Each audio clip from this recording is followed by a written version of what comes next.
Moi, quand j'écris, c'est une première phrase.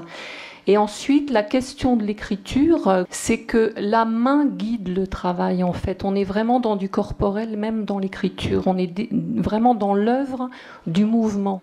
Dans Grand Loup et Petit Loup, c'était pas différent. C'est-à-dire que c'est vraiment ce travail-là qui était à l'œuvre et qui a donné ce texte-là. Et en fait, c'est dans la réception au Père Castor qui s'est joué quelque chose. C'est que quand il a été lu, en fait, il a été très vite accepté, ce qui n'est pas toujours le cas des textes qu'on envoie. Très vite accepté, très vite entendu et très vite imaginé dans l'importance qu'il pourrait avoir et très vite aussi choisi dans le choix de l'illustrateur. Donc le trajet après du livre, il est vraiment, je pense, sur cette rencontre entre cet éditeur-là, cet illustrateur et ce texte. Ce que j'ai envie de dire par rapport à l'album, c'est que en tant qu'éditeur, nous recevons beaucoup de textes d'albums. Je pense qu'on peut dire qu'on dit non à tout ce qu'on reçoit presque spontanément comme ça.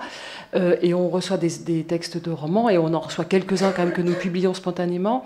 Ça veut dire que j'ai le sentiment qu'on se rappelle peut-être plus quand on est adulte et quand on écrit pour les autres de ce qu'on était quand on était ado, de ce qu'on était quand on avait 8 ans, de ce que nous ressentions quand on avait 3 ans. Ça, je pense que c'est quelque chose qui est peut-être plus lointain et peut-être plus difficile à cerner. Mais c'est vrai qu'écrire pour les tout petits, c'est ce qu'il y a de plus dur. Ça ne veut pas dire que c'est mieux ou que c'est moins bien, mais c'est vrai que je pense que c'est ce qu'il y a de plus dur. Arriver à faire un texte extrêmement fort en 2 pages, 1 page, 3 pages, peu importe, ça n'a aucune importance. C'est extrêmement difficile. Paul Valéry disait « Si j'avais eu plus de temps, j'aurais fait plus court ». Voilà, le fait qu'on peut faire court et qu'on est vraiment tenu de ne pas rater l'essentiel.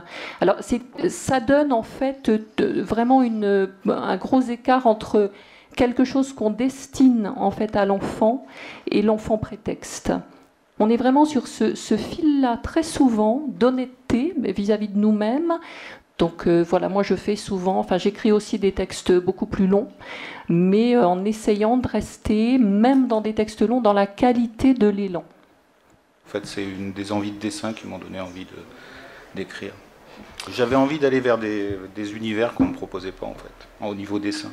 Quand je suis auteur et illustrateur, j'ai une espèce de schizophrénie qui fait que je n'écris pas à la même période que le dessin. Je ne commence jamais par faire des crayonnés ou des petits croquis. Et même, je me garde bien d'imaginer presque ce que va être graphiquement l'album.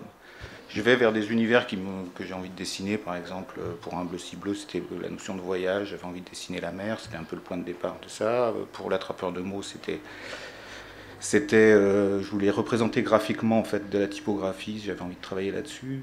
Il y avait des choses comme ça, il y a toujours des petites envies.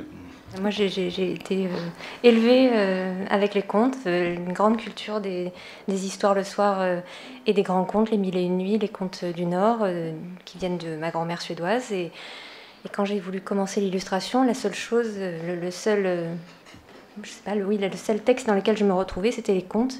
Parce que je les avais imaginés déjà 15 000 fois dans ma tête et c'était à mon tour de les illustrer.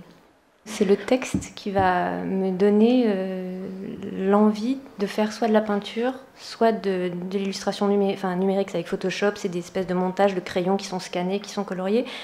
C'est la sensation que j'utilise différemment entre la peinture et l'ordinateur qui correspond plus ou moins à un texte ou à un autre.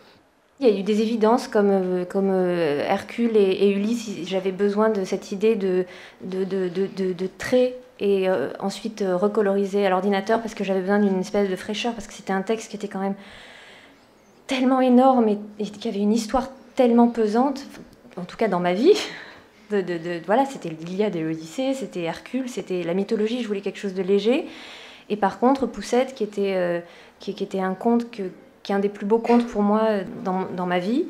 J'avais besoin de la peinture parce que je voulais lui donner quelque chose de plein, de complètement entier. Dans le cadre de Grand Lot, en fait, l'éditeur a choisi l'illustrateur et puis m'a montré, en fait, le petit loup bleu, parce que dans le texte, il n'est pas bleu. Il est adopté maintenant comme un petit loup bleu. Donc moi, ça m'échappe complètement à un moment et ça fait partie du processus du livre, hein.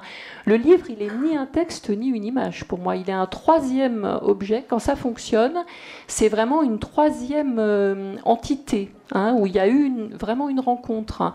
Donc avec Grand Loup et Petit Loup, j'étais tout à fait servie, quoi. Je partais sur une autre aventure et j'étais même incapable, quand j'ai reçu le livre, de dire si j'aimais ou pas. Pour moi, on était ailleurs, en fait. Quand on reçoit un texte d'un éditeur, il y a un travail d'appropriation de ce texte. Et ce qui était très agréable aussi dans le texte de Nadine, c'est que c'est un texte qui n'est pas descriptif du tout et qui laisse une ouverture totale à l'imaginaire et donc à l'illustrateur. Donc voilà, donc une fois qu'on reçoit ce texte, qu'on l'a lu, en fait, il faut un petit peu l'oublier. On le met un peu de côté, et puis on essaie de se rappeler un petit peu des souvenirs qu'on a de ce texte. Et à partir de là, on commence justement à imaginer des personnages. Donc voilà, donc bleu, il n'y a pas de raison particulière, j'ai envie de dire, parce qu'il y avait un tube de bleu à côté, mais et que ça fonctionnait.